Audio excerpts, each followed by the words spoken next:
Santificação, capítulo 10. O caráter cristão. O caráter do cristão é manifesto em sua vida diária.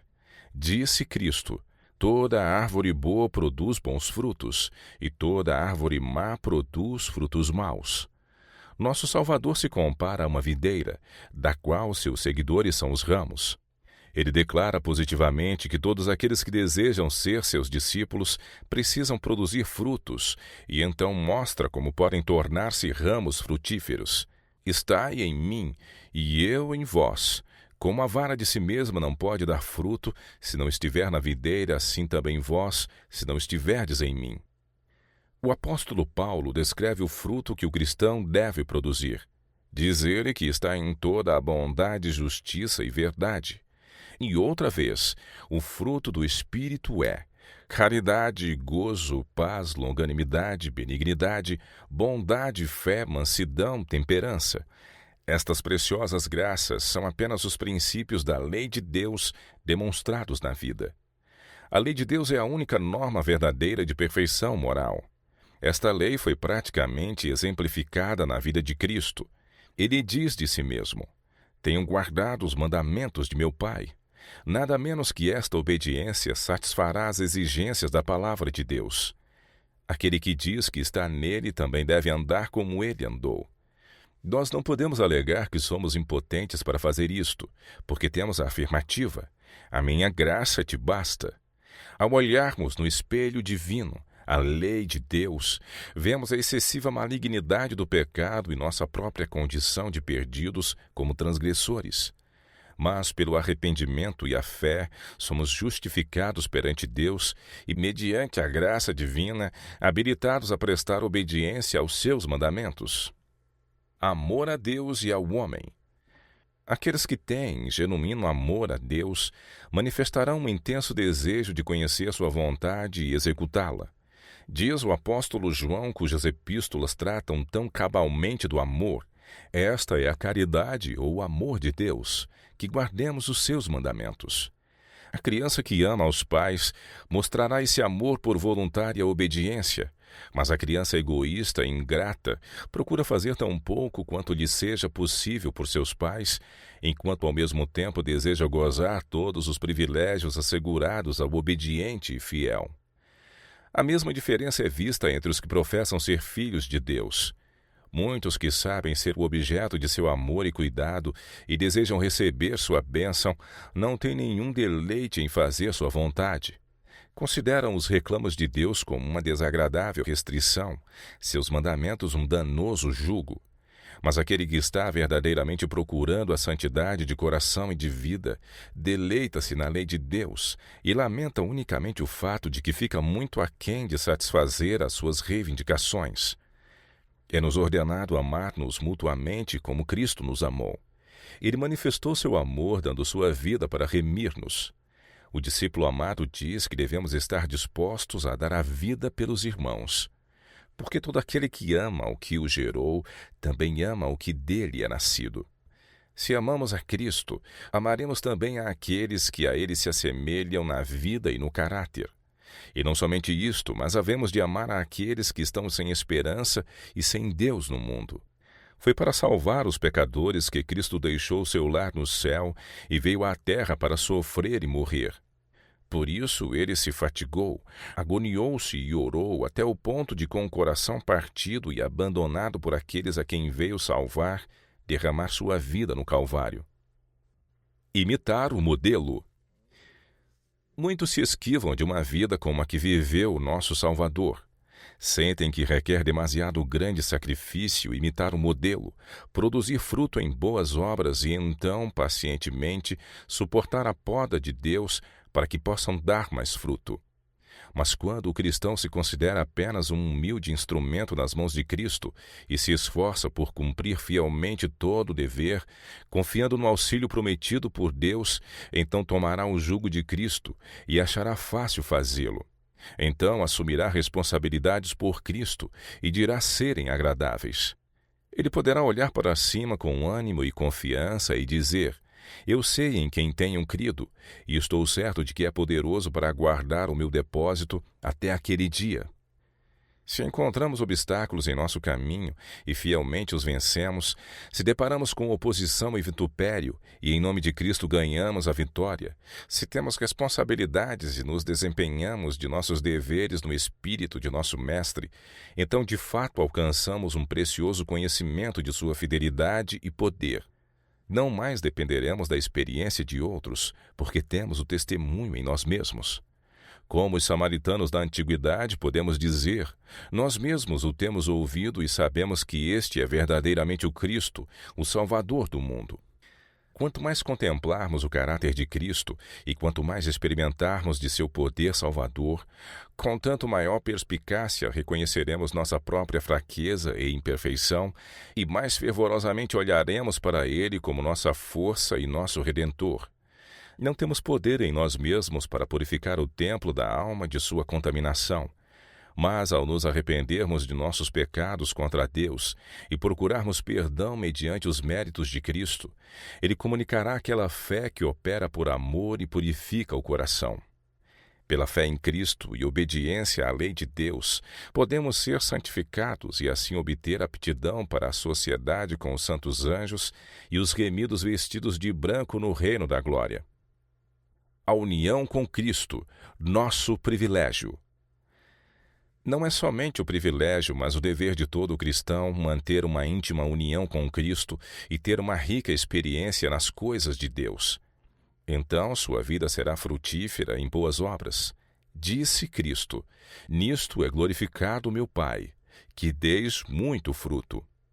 Quando lemos a vida de homens que foram eminentes por sua piedade, muitas vezes consideramos suas experiências e consecuções como muito além de nosso alcance. Mas este não é o caso. Cristo morreu por todos, e é-nos assegurado em sua palavra que Ele está mais pronto a dar seu Espírito àqueles que lhe pedirem, do que os pais terrenos a dar boas dádivas a seus filhos. Os profetas e apóstolos não aperfeiçoaram o caráter cristão por milagre. Eles usaram os meios colocados por Deus ao seu alcance, e todos os que fizerem o mesmo esforço hão de conseguir os mesmos resultados. A oração de Paulo pela Igreja. Em sua carta à Igreja de Éfeso, Paulo apresenta perante os membros o mistério do Evangelho, as abundantes riquezas de Cristo, e então lhes assegura suas fervorosas orações em favor de sua prosperidade espiritual. Me ponho de joelhos perante o Pai de nosso Senhor Jesus Cristo, para que, segundo as riquezas de sua glória, vos conceda que sejais corroborados com poder pelo seu Espírito num homem interior, para que Cristo habite pela fé nos vossos corações, a fim de, estando arraigados e fundados em amor, poderdes perfeitamente compreender com todos os santos qual seja a largura e o comprimento, e a altura e a profundidade, e conhecer o amor de Cristo que excede todo o entendimento, para que sejais cheios de toda a plenitude de Deus. Escreve ele também a seus irmãos de Corinto: aos santificados em Cristo Jesus, graça e paz da parte de Deus nosso Pai e do Senhor Jesus Cristo. Sempre dou graças ao meu Deus por vós, pela graça de Deus que vos foi dada em Jesus Cristo, porque em tudo fostes enriquecidos nele, em toda a palavra e em todo o conhecimento, como foi mesmo o testemunho de Cristo confirmado entre vós. De maneira que nenhum dom vos falta, esperando a manifestação de nosso Senhor Jesus Cristo. Estas palavras são dirigidas não somente à igreja de Corinto, mas a todo o povo de Deus até o fim dos tempos. Todo cristão pode gozar a bênção da santificação. O apóstolo continua nestes termos: rogo-vos, porém, irmãos, pelo nome de nosso Senhor Jesus Cristo, que digais todos uma mesma coisa, e que não haja entre vós dissensões, antes sejais unidos em um mesmo sentido e em um mesmo parecer. Paulo não teria apelado para eles a fim de que fizessem o impossível. A união é o resultado certo da perfeição cristã.